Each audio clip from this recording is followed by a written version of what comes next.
बहुजन नायक माननीय काशीराम जी की जयंती पर आप सभी लोग ज्ञानपीठ केंद्र के प्रांगण में उपस्थित हैं।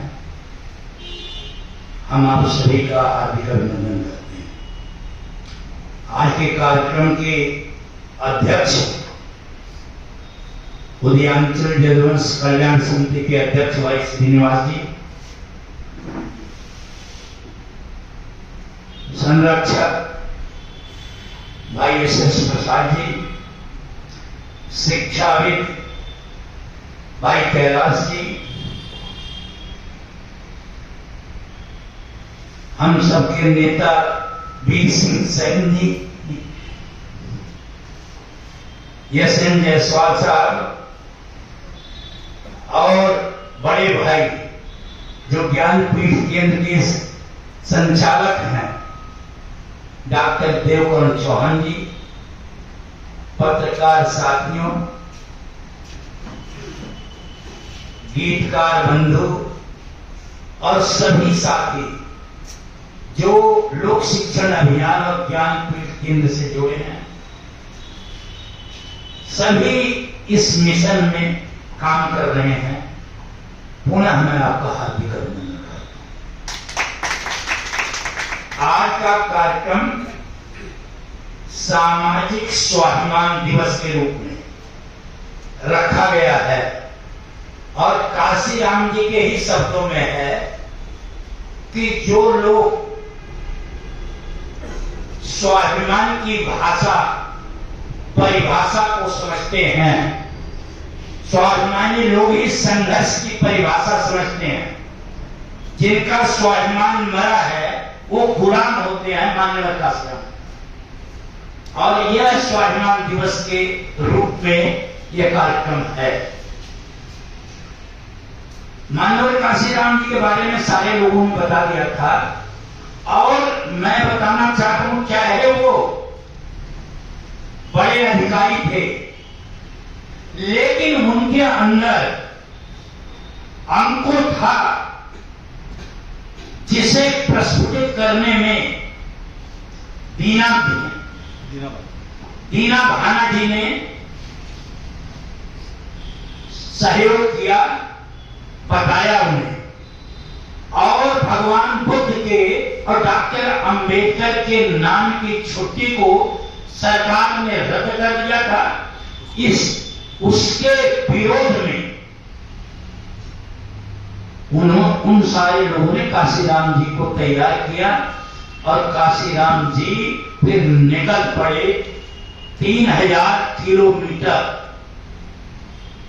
साइकिल यात्रा की, लोगों को बताया, दलितों, पिछड़ों, प्रताड़ितों, वंचितों और शोषितों के उत्थान के लिए अपना पूरा जीवन लगाया। क्योंकि वो समझते थे, वो जानते थे कि वोट हमारा, राज तुम्हारा नहीं चलेगा। हमें भी संघर्ष करके अधिकार लेना है।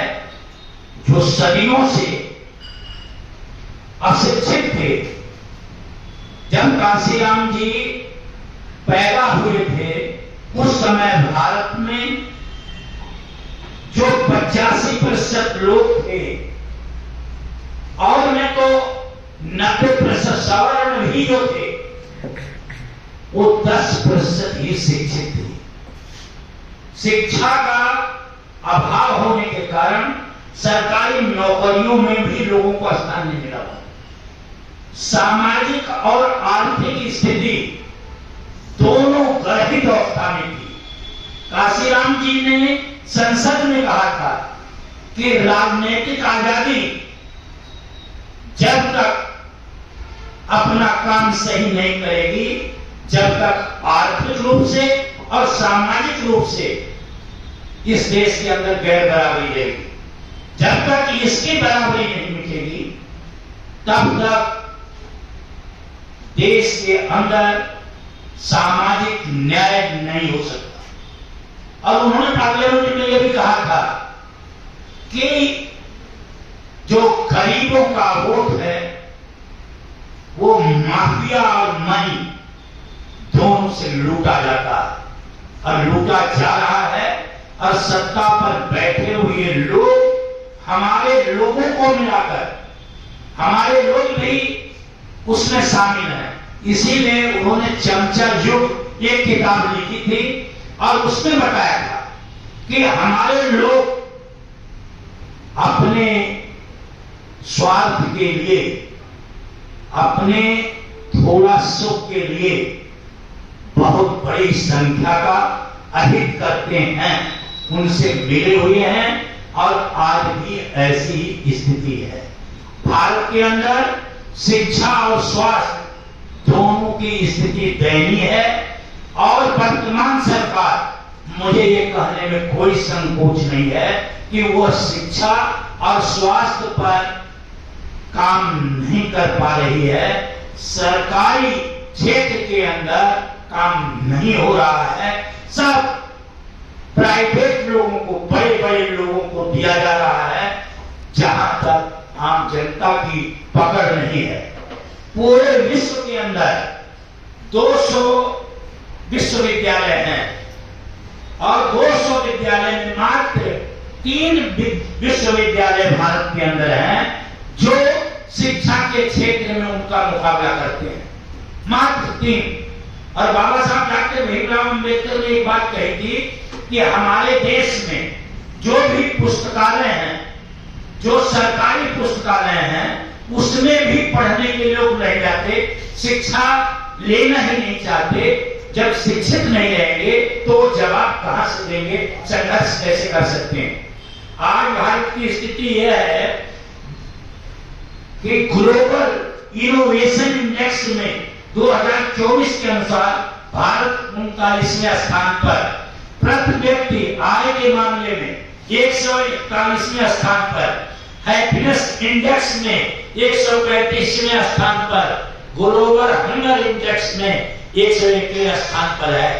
ये 80 और 82 करोड़ को 5 किलो अनाज दे रहे हैं, उसके बाद भी हंगर इंडेक्स हमारा पूरे विश्व में 101वें स्थान पर है। हम कहां खड़े और कहते हैं भारत विश्व गुरु बनेगा, विश्व का चेला बना नहीं रहा है, आपको गुरु कहां से बन जाएंगे आप? जब आपकी स्थिति ऐसी है तो हम लोगों को यह सोचना होगा, क्योंकि लोकतंत्र खतरे में है, लोकतंत्र करा रहा है, लोकतंत्र और संविधान पर कब्जा करने की साजिश है। माननीय काशीराम ने लोगों को तैयार किया था, जोड़ा था कि जो संवैधानिक संस्थाएं हैं वो सुरक्षित रहेंगी अगर हमारे विचार के लोग रहेंगे। लेकिन आज संवैधानिक संस्थाओं को भी खतरा पैदा हो गया है। तो हम लोगों को, चाहे हमारी ताकत कितनी ही है, हमें यह सोचना होगा और लगातार संघर्ष करना होगा और लोगों के बीच में जाना होगा कि खतरा बहुत बड़ा है देश पर। यहाँ भाईचारा खत्म करने की साजिश है, जातिवाद, धार्मिक पाखंड फैलाया जा रहा है, सद्भाव, भाईचारा, प्रेम, न्याय और बंधुत्व की भावना को तोड़ा जा रहा है, नफरत और असहिष्णुता का वातावरण बनाया जा रहा है। इससे हमें बचना है और संविधान और देश के लोकतंत्र पर जो खतरा है, जो वोट काटकर मशीनों में गड़बड़ करके और एक प्रकार गरीबों को धन देकर, प्रलोभन देकर, लालच देकर वोट को हासिल किया जा रहा है। हम लोगों को लोकतंत्र को बचाने के लिए ये बात आज संकल्प लेकर काशीराम जी के जन्मदिन पर जाना चाहिए कि हम सभी लोग, हर वर्ग के लोग जहां जाएंगे वहां ये बताने का काम करेंगे कि हमें लोकतंत्र को बचाना है, तभी हमारा संविधान बचेगा, तभी हम माननीय काशीराम डॉक्टर अंबेडकर के सपनों का भारत बना सकते हैं।